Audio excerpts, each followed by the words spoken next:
Assalamualaikum warahmatullahi wabarakatuh. Kembali lagi dengan saya Ahmad Subansori, Prodi Sejarah Peradaban Islam.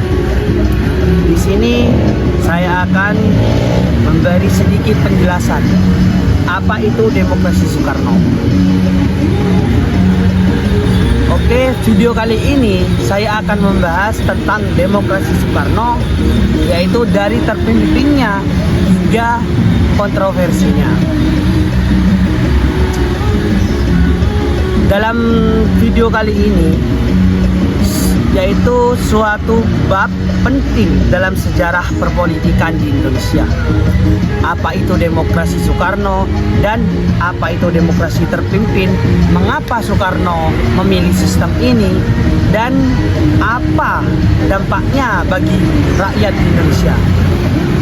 Setelah kita mengulas dan juga setelah Indonesia merdeka, sistem demokrasi parlementer itu berjalan sejak tahun 1950. Akan tetapi banyak terjadi ketidakstabilan politik di Indonesia.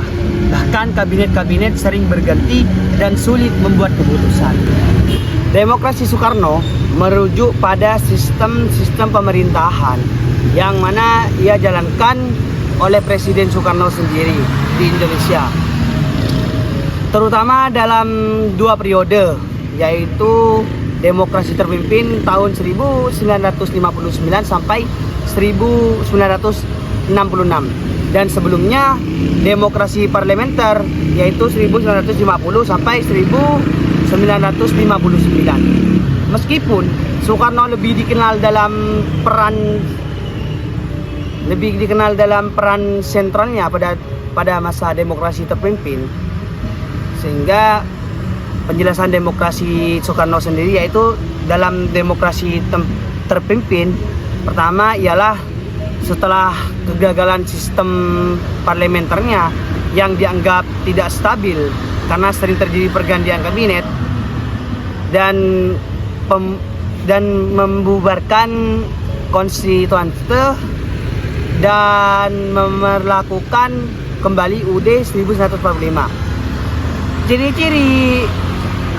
Ciri-ciri demokrasi terpimpin sendiri yaitu pertama, kekuasaan lebih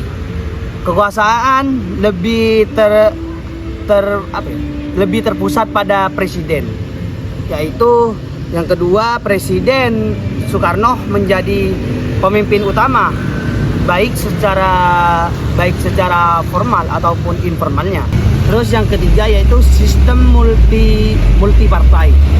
Sistem multipartai itu tetap ada, akan tetapi dikendalikan dengan ketat. Yang keempat ialah peran militer. Peran militer yang dimaksud ialah partai komunis Indonesia seperti PKI dan nasionalis yang diperkuat sebagai bagian dari konsep Nasakom itu dah. Nasionalisme, agama, komunisme. Terus yang kelima, kebebasan beserta oposisi dibatasi. Dan yang keenam, dewan-dewan seperti DPR dan GPR, DPR dan GR itu dibentuk dan diisi oleh orang-orang yang sejalan dengan kebijaksanaan pemerintah. Dan tujuan demokrasi terpimpin oleh Soekarno yaitu Soekarno menganggap demokrasi ini sebagai suatu yang liberal atau parlementer. Sangat tidak cocok untuk budaya di Indonesia sendiri, karena ia menginginkan sistem yang mana lebih sesuai dengan nilai-nilai semacam gotong royong dan musyawarah mufakat. Sehingga kritik dan dampaknya dalam demokrasi terpimpin Soekarno ialah demokrasi terpimpin yang sering dianggap sebagai suatu langkah menuju otoritarisme itu. Dan seperti kebijakan yang terlalu berpusat pada presiden dan mengurangi peran-peran lembaga negara. dan juga membuka jalan bagi konflik-konflik politik yang tajam, terutama antara militer dan PKI sendiri, yang mana yang berjuang yang berujung pada peristiwa G30 SPKI pada waktu itu, sehingga menjadi kejatuhan Soekarno. Pada situasi krisis kabinet yang ada di Indonesia dan demonstrasi membuat Soekarno merasa bahwa demokrasi liberal itu di Indonesia tidak cocok untuk Indonesia, karena ia pun memperkenalkan yaitu konsep demokrasi terpimpin, yang mana itu pada tahun 1957. Menurut Soekarno sendiri, demokrasi terpimpin adalah demokrasi yang dipimpin oleh hikmat kebijaksanaan dalam permusyawaratan dan perwakilan. Tetapi penafsiran khas Soekarno tersebut, rakyat tetap jadi dasar, tapi pemimpin besar yaitu dirinya yang mengarahkan. Dan pada dekrit 5 Juli tahun 1959,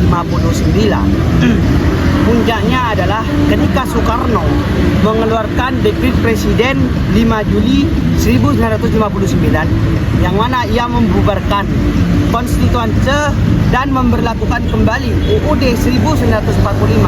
Sejak itu pun ia dan kekuasaan Presiden makin besar, sehingga Soekarno juga memperkenalkan konsep Nasakom, nasionalisme, agama, dan komunisme.